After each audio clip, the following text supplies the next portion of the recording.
Welcome to Volo, Guide to Monsters. As far as our opening hand goes, we've got 2 lands.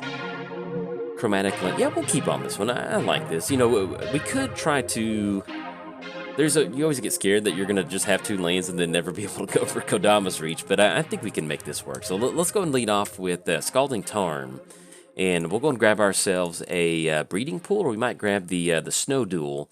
That way it comes into play tapped. I think we've got it in here. Yeah, we do. Rimewood Falls. Let's go and drop in Rimewood Falls, and then anything else, we're going to go and pass the turn over to our opponent. But yes, welcome to Volo, Guide to Monsters. Hope you're excited for this blue-green draft deck from Magic's history. When you build a complete Volo creature package that's independent of each other, you end up with some really, really odd choices as far as creature types and enter the battlefield effects, and it just feels like all right, we hit the land, I'll take that. Let's drop in Flooded Strand, and we'll go and leave up Flooded Strand, that way we can represent some counter magic, but that's it for the turn. But yeah, it feels like if you took, 20 blue-green draft decks over Magic's history and put them through the Hunger Games gauntlet, and they arrived at Volo's Guide to Monsters.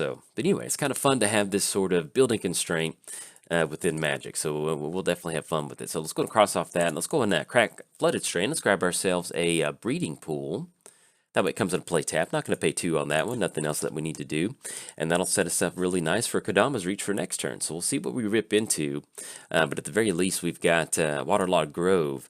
And let's try to get ahead on mana. Let's go for it. So it's going to be green. Tap down for 2. Pay 1 life. Let's go ahead and split this one down the middle. We've got Forest and we've got Island. Let's go and put Forest onto the battlefield. Island into our hand. And then anything else is going to pass the turn. We're playing Volo, Guide to Monsters. Whenever you cast a creature spell that doesn't share a creature type with a creature you control or a creature card in your graveyard, copy that spell. Playing against Yisan, the Wanderer Bard, which we've got Yisan online. Yisan's going to start searching some stuff up. Put a first counter on Yisan, the Wanderer Bard. Search your library for a creature card with mana value equal to the number of verse counters on Yisan. Put it on the battlefield, then shuffle. So there we go. All right, when we run into Soul Ring. Okay, so we go Island, and we've got Instrument of Bards. I'm not entirely sure if we want to have double Yisan going. So what I think we might end up doing, I still think we need to get Volo down, because if we get Volo down, that's going to allow us to pop a land, and because they don't have enough to go for both. So yeah, let's still do it like this. So let's get Soul Ring down. It's going to be 1, 2, 3, 4, 5, 6. Can we drop in Chromatic? Yeah, we can actually drop in Chromatic Lantern and still get Volo down. Yeah, that'll be perfect. So let's drop in Chromatic Lantern. Let's go for Volo. Let's get old Volo on the battlefield. And the other good thing about Waterlogged Grove is that we don't have to pay that life anymore with Chromatic Lantern. So there we go. Anything else, let's go and pass the turn over to our opponent. So we did cover both commanders. Let's give a quick shout out to our sponsors, TCG Player. If you go to bit.ly/JoltMTG, that will apply my affiliate link. That'll allow you to get some cards and help support the channel at the same time. So if you use that link, much obliged. Certainly appreciate it. Let's give a quick shout out to MTGOTraders, and also let's give a quick shout out to inkgaming.com/Jolt for 10% off of your order. And last but not least, I started a Patreon, so if you'd like to directly support cool content like this, there's a link down in the description below. But if you're keeping score at home on your Volo Guide to Monsters book for Dungeons & Dragons, it is officially free time, so let's have some fun. Actually, don't keep score on your Volo book. That wouldn't be good. I mean, I guess you can. It's your book. You can do whatever you want with it, but might not make sense next time you go to your dungeon, a D&D game, and you've got a Commander game score on there. And all right, so our opponent's got off to they got some good stuff moving out there. It's a nice little elf creature package out there. So let's go ahead and drop in Yavimaya Coast. Actually, we'll wait on that. So let's drop in Acidic Slime. That way we can 1, 2, 3. And we'll tap down for 1 more. And if you heard a meow, I'm not sure if it picked up on my mic. That's my production assistant, Dorothy. She is wanting me to get her in my lap. But what we're going to do is we're going to wait just a second while I get this stat going. All right, so we're going to have Acidic Slime enter the battlefield. We're going to pop that Instrument of the Bard, have the second Acidic Slime come in, and let's go ahead and target Scavenger Grounds. We don't really have a graveyard-based deck. We do have some stuff that matters getting it back out there, but it is what it is. All right, so we've got Euro We can go for Sea Dash or Octopus. We're going to end up with Euro, and actually, I kind of like this because we're going to be able to make double land drops, which is going to be good. So let's go and do that. So let's go and go for Euro. The only downside with Euro being legendary is that we're not going to be able to have both copies of it stick around, but we're going to get the main thing that we want is the the battlefield effect. All right, so let's go and get the first trigger on the stack, and let's go and put Woodland Stream onto the battlefield, and then we sacrifice it. Now we get another Euro on the battlefield. And then, yeah, we'll still go and put Yavimaya Coast on the bound. I think that's our lane drop for the turn anyway. So, and then we sacrifice it. So now we can start to work towards Euro. And then anything else, no, I think we're going to go ahead and pass the turn over to our opponent. So we could swing in for a 3-2 if we wanted to. We'd actually be able to trade with, well, yeah, we don't want to lose Volo to Eternal Witness. So anything else, we're simply just going to go and pass the turn. And now I do have some, different effects that return creatures back to the hand, cards like Dreamstalker in here. There's a lot of times that, let's say that we do swing in with the Acidic Slime. Somehow we only end up with one copy on Acidic. Ooh, we've got that Summoner's Pack, so we'll see what this is going to be. But yeah, I am running just a small amount of return creature to your hand. You never know how the game's going to play out. Let's say we end up losing our token copy of Acidic Slime, then Acidic Slime is just sitting out there, and then we can turn it back to the hand and still get that copy effect. It's something that you're not going to bank on having every single time, but it is nice to have it in there. All right, so we're going to have Kogla, the Titan Ape, come down. It's going to fight Volo.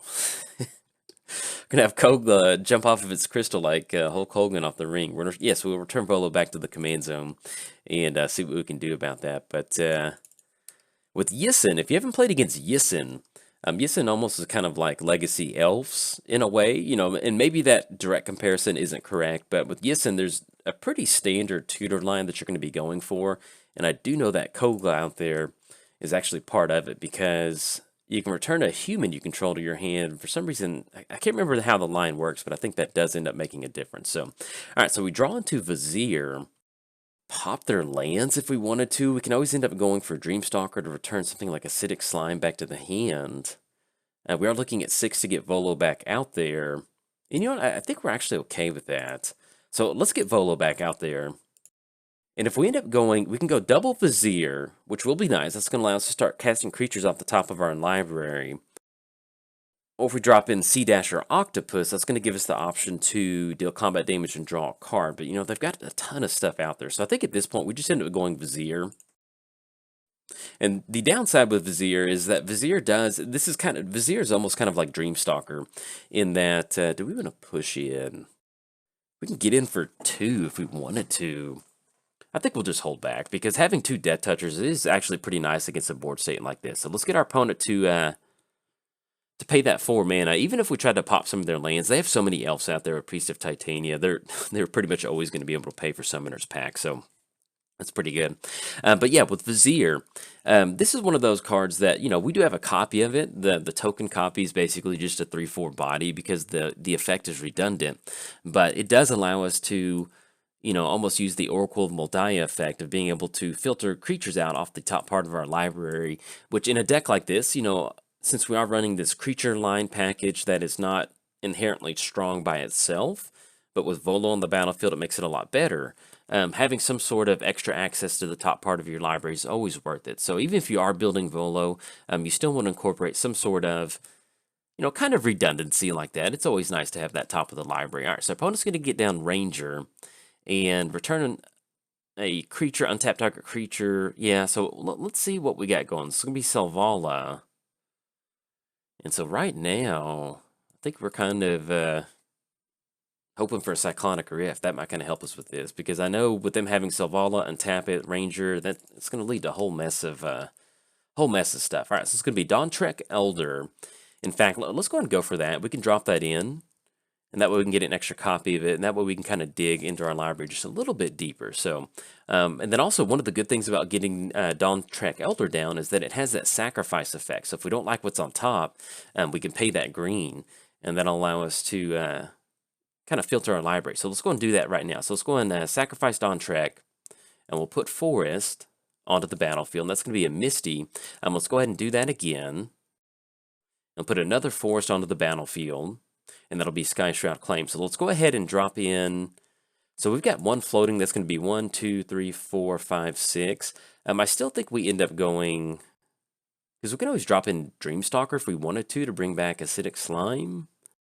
Let's just go and drop in Sea Dasher Octopus. I kind of like this. So we're going to drop in Sea Dasher. That way it gives us the option to get that card draw going if we wanted to. And then let's drop in Simic Guildgate. And if we end up dropping Dreamstalker in, we're going to have to return a permanent to our hand. I guess, you know, if they're going to end up going for the fight ability, you can destroy target artifact.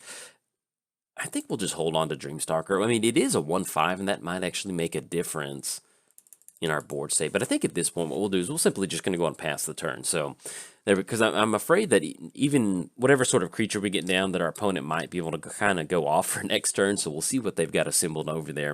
But yeah, with building Volo, you know, that's one of the fun things. And also shout out to Adaby, friend of the channel. They put a wonderful guide out. If you want to see it, it's my last Volo video that I released. And actually, there we go. I made the video play for a second on the wrong monitor. There we go. But yeah, they put out an awesome little compendium if you want to, if you're thinking about building Volo. You know, they break it down by dinosaur, avatar, pirate, bear, spirit, dragons. That's one of the fun things about building Volos. You end up with this pretty wild creature package, and you know, once you get down, you know, something that, let's say you have a card that you really enjoy, and then all of a sudden you realize, oh, you know, well, that's going to cut me off of all the elves put in there. So you kind of have to prioritize what sort of creatures you want. Let's get the stack over here. That way we kind of see what's going on. And we actually just don't really have anything else to do. So we're just going to go and yield through the turn.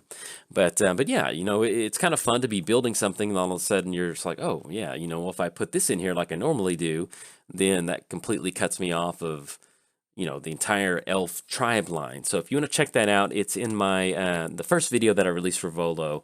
And there's Scavenging Ooze. All right, partner. And with yeah, I hate Scavenging Ooze. With Soul of the Wild, yeah, they're getting somewhere. They did pass the turn though, so let's just see what we've got going on our side. It's kind of one of those, like, I feel like they've got it, but I don't know, they're passing the turn. All right, so let's go and drop in a Skyshroud Claim. That way we can get a fresh look at the top part of our library. That's going to be 1, 2, 3. And we'll get, and the good thing about Skyshroud Claim is that's going to allow us to have 2 lands that enter the battlefield untapped, which is going to be good. All right, so it's going to be Thassa's Intervention on top of our library. We're still digging for some more creatures, so let's go and go for cycling, because at the very least we can just Thassa's Intervention. Kind of like that. So we're going to cycle that, put Thassa's Intervention in our hand, and that's going to be Negate on top of our library. So if we end up going for Thassa's Intervention, we've got Dreamstalker, which we can send some stuff back. Yeah, I think we still just end up passing the turn right now. Yeah, because I just don't know what we can do other than getting something like Rift or something, which we may end up having to do that with Thassa's Intervention, kind of digging a little bit deeper to see if we do have some sort of answer. And at the very least, you know, if they have some sort of, if they're going to hardcast Crater Hoof or something like that, at least with Thassa's Intervention, we've got the option to counter that unless they pay blank. So then they'll at least kind of stop something like that. All right, so we're going to get Yisan, Wandering Bard activation. But yeah, you know, that's one of the fun things. And also, the other thing with Volo is that Volo's a human wizard. And, you know, there's so many good humans out there in Magic, especially in blue-green. There's so many good wizards out there in blue-green. So, you know, it's kind of one of those with Volo. Like, if you're new to Magic, it's fun to kind of go find all these random tribe effects that you're looking for to kind of make it work with the, you know, a independent Volo deck. But also, if you're an experienced Commander player, you know, building a Volo deck's also a lot of fun because it forces you outside of your comfort zone that you're normally used to. So, all right, so we're going to get the Ranger activation. If they're going to go off this turn, what I'm going to do is just kind of cycle through the turn to see what their big payoff is. Okay, so our opponent goes for Destiny Spinner, and they turn their lands into 1/1s. Unless I'm missing something? Okay, so we do actually, yeah, I'm kind of confused on what... Oh, and here's the downside. Even if we do find Cyclonic Rift, it's not going to do anything. It's to return non-lands to the hand. Our opponent's got an entire board of lands, so that's not going to do anything. So let's go and go for Thassa's Intervention. We're going to go ahead and tap down as much mana as possible on this one. Okay, and that's going to be Torrential Gear Hulk, which is nice, but that doesn't really do much for us right now. There's Pongify, Negate, Mystical Tutor, and that's Crater Hoof. Do we have enough to push past our opponent on Crater Hoof? I mean, I guess we just grab, yeah, let's just go and grab Crater Hoof. So let's grab Crater Hoof, and let's go and click OK. And that's going to be Cultivate on. We've got more than enough mana. If we've got double Crater Hoof, I think we've got this. So let's just see. So we untap. That's going to be a Temple of Mystery. Let's go and drop in. Let's go and add as much mana as possible. Let's add double blue. And let's drop in. And actually, let's do it like this. So just to make sure we're not messing up on something, because that's going to be double. And we'll return those back to the hand. So let's go ahead and go for Dreamstalker. That way we're pumping up the amount of creatures that we have on the battlefield. Okay, so let's make the land drop for the turn. Let's go ahead and tap down for Crater Hoof. And I think this is going to be good. I'm not sure what our opponent may be able to do in response to that, but at least we're kind of putting our deck through the ropes of what we're trying to do. So we have no beast on the battlefield. That's another thing. You know, if you're going to have a beast that you want, it's definitely going to be something like Crater Hoof. So let's go ahead and drop in Crater Hoof.